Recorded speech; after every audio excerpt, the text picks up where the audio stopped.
Contando aquí, ¿no? Las consecuencias de las políticas económicas del gobierno nacional, de pisar los salarios, de bajar los aranceles a las importaciones, la suba de los insumos de los servicios. Sí, y te Bueno, sumo lo que decías hoy, los sí. negocios vacíos por Los todos negocios lados. vacíos, la baja importantísima del consumo, están golpeando fuertemente, sobre todo a la industria pyme.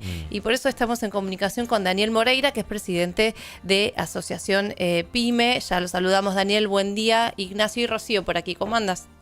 ¿Qué tal? Buen día a la mesa y buen día a la audiencia. Bueno, gracias por atendernos. Contanos cuál es la mayor preocupación hoy en el sector pyme, que está teniendo realmente un golpe con todo esto que comentábamos recién y sobre todo con la pérdida de puestos laborales, ¿no? No, básicamente si tenemos en cuenta que el 97% de las pymes se desarrolla en el mercado interno, y el mercado interno, tal como vos acabás de decirlo, está absolutamente parado porque no tenés consumo, porque no tenemos un mango en el bolsillo, ¿no? Digo, metámonos la mano en el bolsillo nosotros, los que nos escuchan, y sabemos que desde que asumió este gobierno hasta ahora hay un montón de cosas que ya no podemos hacer, que ya no podemos comprar. Entonces, ese mercado interno absolutamente destruido, lo que hace es que las pymes vengan a la baja, se pierdan, se cierren. Y el gobierno todos los días está haciendo algo más para destruir la industria nacional, porque esto hay que dejarlo claro.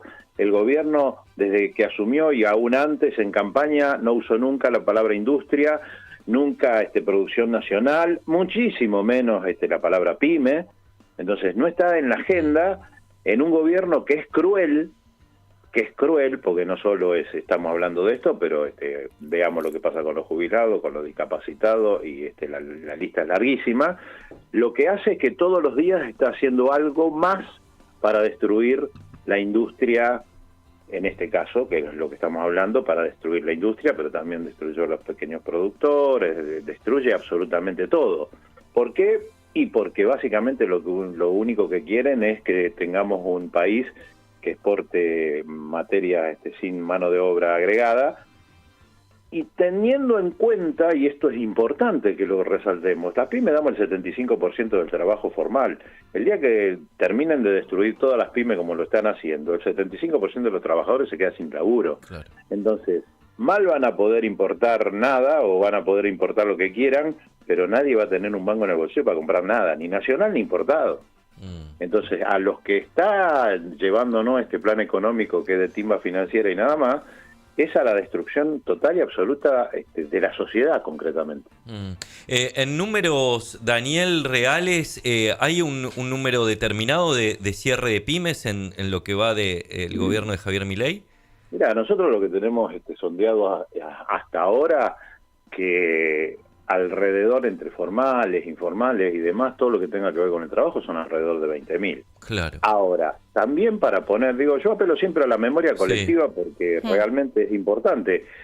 Nosotros, en el gobierno de Macri, sufrimos el cierre de 25.000 pymes en 4 años. Porque convengamos que los planes económicos son exactamente los mismos, bueno, los actores son exactamente los mismos. Claro. Pero tardó 4 años para destruir 25.000. Este gobierno, en poco menos de un año y medio, ha destruido 20.000.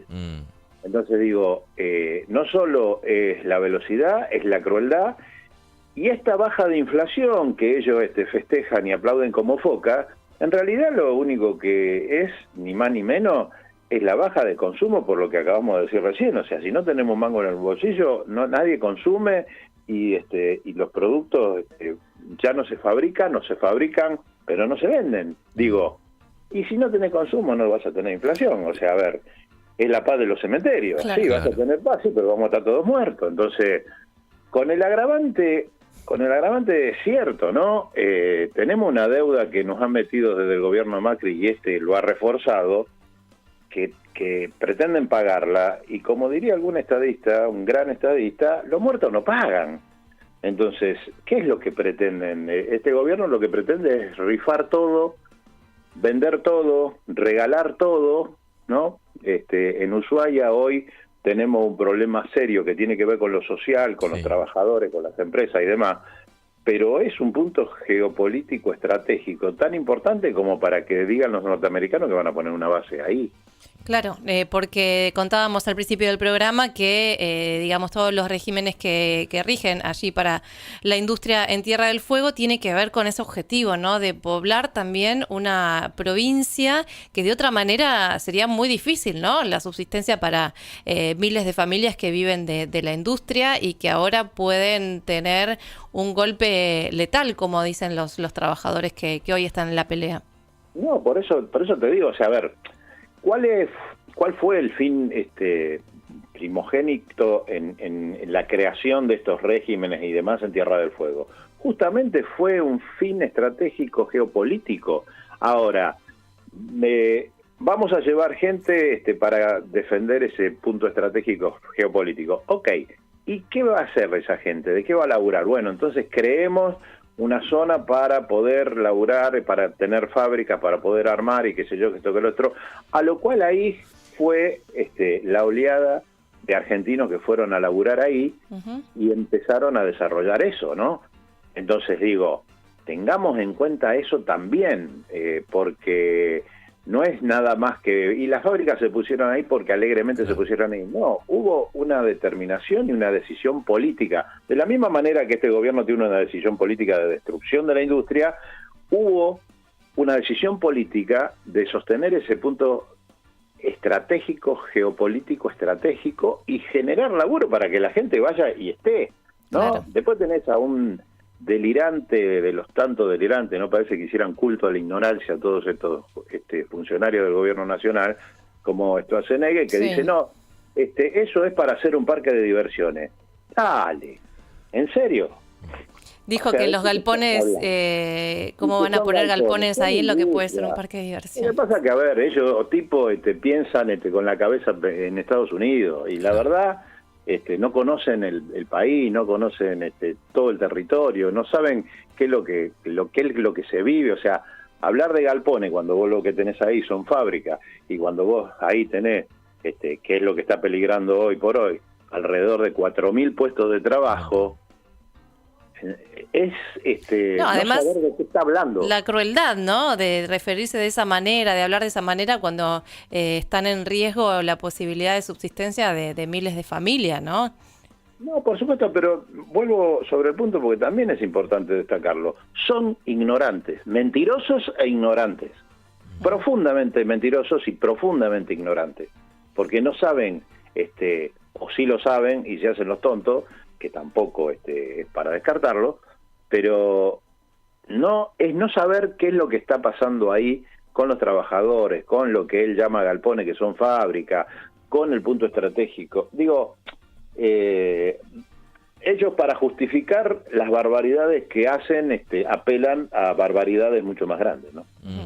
Daniel, ¿y cómo hacen para subsistir las pymes que están atravesando, las que todavía tienen sus puertas abiertas, tienen trabajadores y trabajadoras en sus lugares de laburo? ¿Cómo hacen para subsistir en este contexto? Es muy difícil. Muchísimos pymes terminan vendiendo todo. El otro día, no hace mucho, estuve hablando con una pyme que tiene una empresa de caños de plástico para obra y demás, que está al borde de fundirse, y me decía, no, porque yo vendo la casa, y si vendo la casa y lo pongo en la fábrica, le digo, el problema es que vas a vender la casa, no tenés venta porque no tenés mercado, entonces te vas a comer la casa y después vas a perder la fábrica, la casa, y no vas a tener a dónde ir a vivir, vas a tener que vivir Digo, esto está pasando cuando vos tenés que hoy alrededor del 50% de la maquinaria, de la capacidad de laburo de las máquinas, tener una capacidad ociosa del 50%,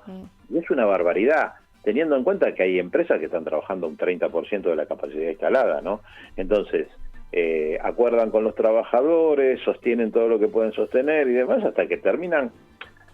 El proceso es, empezás a tener problemas económicos porque no estás vendiendo, empezás a armar todo lo que puedas, sacar créditos y demás, y te terminás fundiendo. Y eso, en el mejor de los casos, termina siendo una pyme en la clandestinidad, que termina siendo de subsistencia porque sacan para los trabajadores y el dueño de la pyme y nada más, pero absolutamente informal. Que Y en el tampoco peor de eso los dura, casos, Daniel. porque eso no dura nada tampoco, ¿no? No nos olvidemos que el 50% de la población laboralmente activa está en la informalidad. No, te decía, dijiste, en el mejor de los casos puede pasar esto, y en el peor de los casos, En el peor de los casos cerrás. cerrar. ¿Y por qué en el peor de los casos? Porque cuando vos cerrás una pyme, no es que vos cerrás una pyme y entonces cuando cerrás la pyme son 20, 30 o 5 trabajadores que viven ahí, más el dueño de la pyme, y entonces eso se queda sin laburo. No, el tema es que vos tenés una pyme en un barrio y esa pyme que está en el barrio, en el territorio, le compra la pinturería de 2 cuadras, la bulnería de la vuelta, los muchachos van a comer y le compran el almacén de enfrente. Claro. Cuando eso cierra, todo ese esquema se resiente. Se empieza a, claro. Y si vos tomás que cierra una, cierra otra, termina cerrando el almacén, termina cerrando la pinturería y termina cerrando lo que venden los bulones. Entonces, es una espiral que se va cerrando sobre sí mismo, porque cierra uno, cierra el otro, cierra el otro, se va cerrando sobre sí mismo, se achica y llega al centro de la espiral y explota. Eso fue el 2001. Por eso yo siempre apelo a la memoria colectiva, digo, ya nos pasó, es el mismo plan de Martínez de Oz, es el mismo plan de Menem, es el mismo plan de la Rúa, es el mismo plan de Macri, es lo mismo. Lo único que tienen es que son más crueles. Y con Macri encima tienen los mismos actores. Una mala obra con los mismos actores que fueron nefastos para nosotros. Daniel. No, te quería sí. preguntar, entiendo que estás en el rubro hace muchísimos años, recién hiciste una especie de comparación, ¿no?, con otros gobiernos y con otros planes económicos. ¿Vos creés que eso se asemeja mucho a lo que sucedió, por ejemplo, en el 2001, entrando en comparación, entrando en cuestiones económicas, en plan económico y en la consecuencia que en que eso derivó? Sí, a ver, no tenés, yo tengo una pyme que cumplió el 2 de mayo pasado 42 años, o sea, digo, nací con la democracia, claro. No me cuento el plan económico, lo viví todo. Ahora, la diferencia entre el 2001, hoy justamente lo leí en el diario, la diferencia entre el 2001 y incluso hasta en el gobierno de Macri, es que después del 2001 hubo una red de contención social vía AUH, vía planes para los que se quedaron sin laburo, para las madres con hijos, bla, bla, bla. Políticas públicas. Políticas públicas de contención social que existen a partir de justamente el 2001. El 2001 no había nada y por eso fue, entre otras cosas, por supuesto, esa explosión del 2001. Esto no sucedió en el gobierno de Macri, justamente por la red de contención social. No nos olvidemos que el gobierno de Macri más que duplicó la cantidad de planes sociales, o sea, esto fue importante.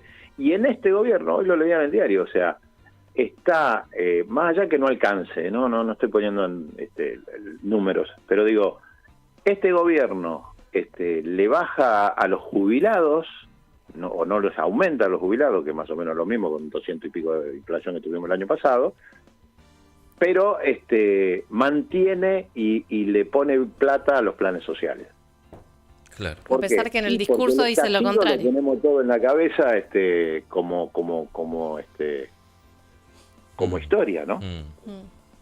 Por eso el 2001 es un poco es comparable en lo que significa el desastre que hizo De la Rúa, pero no es comparable con respecto al tema de las contenciones sociales. Bien, Daniel, bueno, está clarísimo. Gracias por esta charla y por contarnos cuál es el panorama hoy de las pymes. Y bueno, volveremos a hablar en otro momento. A disposición. Muchísimas gracias. Un abrazo grande. Hasta la próxima. Chao, abrazo. Daniel Moreira, presidente de Asociación PYME. Bueno, es catastrófica, ¿no? El estado de las pymes en el país. La provincia de Buenos Aires es la provincia que más contiene pymes porque es la provincia más productiva. Así